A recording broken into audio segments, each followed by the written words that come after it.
Hola, bienvenidos. El día de hoy vamos a hablar de un defecto estructural bastante cometido en las obras de ingeniería y el día de hoy te vamos a absolver todas las dudas para que tú no lo vuelvas a cometer.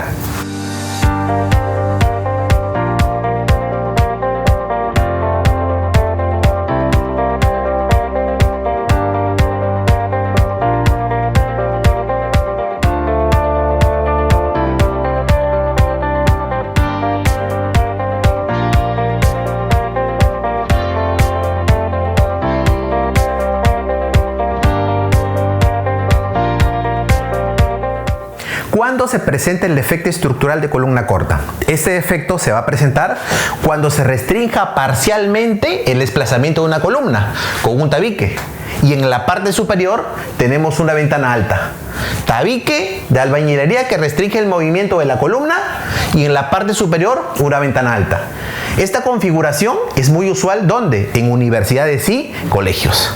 ¿Cuál es el mecanismo de falla de una columna corta? Una columna corta, al ser muy pequeña, al tener una longitud no confinada muy pequeña, va a generar que sea muy rígida y eso va a generar a su vez que absorba grandes fuerzas cortantes, lo que conlleva a que esta columna falle finalmente por corte, de esta manera.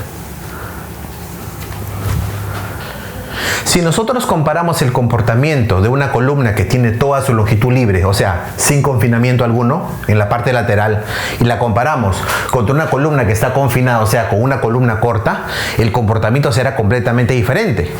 Vemos aquí que si estas dos columnas están conectadas al techo, o sea, al diafragma rígido en la parte superior, cuando ven un sismo, el techo vibrará en esa dirección.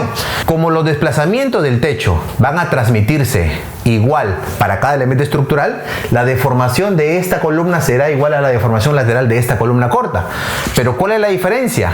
Esta deformación se va a dar en toda esta altura 1, que es obviamente mayor que la altura 2, lo cual genera que las distorsiones entre la columna corta, que sería la deformación lateral, entre la altura de la columna, serán mucho mayor que la distorsión de una columna que no tiene ningún tipo de confinamiento.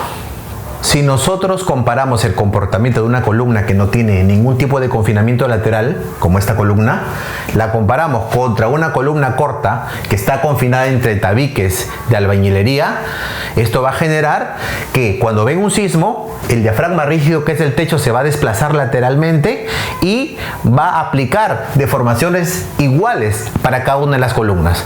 Pero ¿qué es lo que pasa con nuestra columna corta? La columna corta va a concentrar una deformación en una menor altura comparada contra una columna que tiene toda su longitud libre para moverse lateralmente.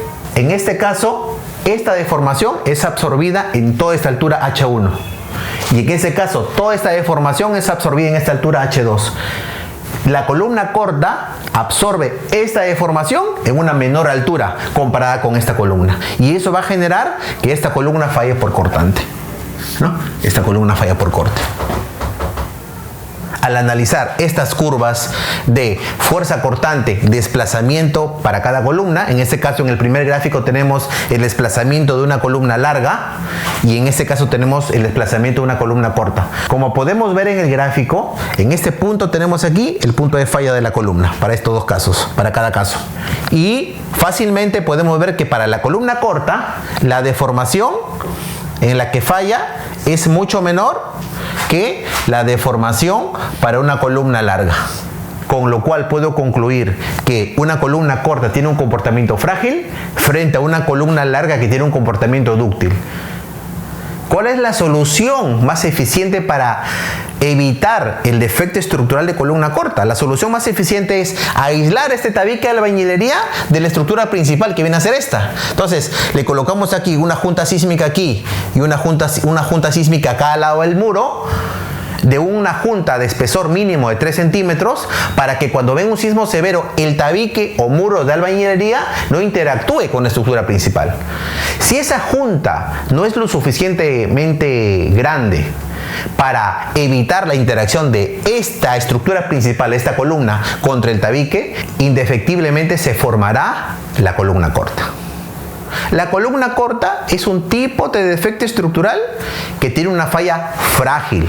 Por tal motivo, debemos evitar a toda costa en nuestras edificaciones que tengan este defecto estructural, porque nos conlleva una falla frágil y puede esto desencadenar un colapso completo de una estructura. Se sabe que si la junta sísmica que existe entre el tabique de albañilería y la estructura principal es menor que 3 centímetros, indefectiblemente se va a formar la columna corta. Como recomendación, la junta que se debe dejar entre el tabique y la estructura principal tiene que ser mayor a 3 centímetros. Si te interesa nuestro contenido, suscríbete para que recibas notificaciones cuando subamos nuevos videos a nuestro canal.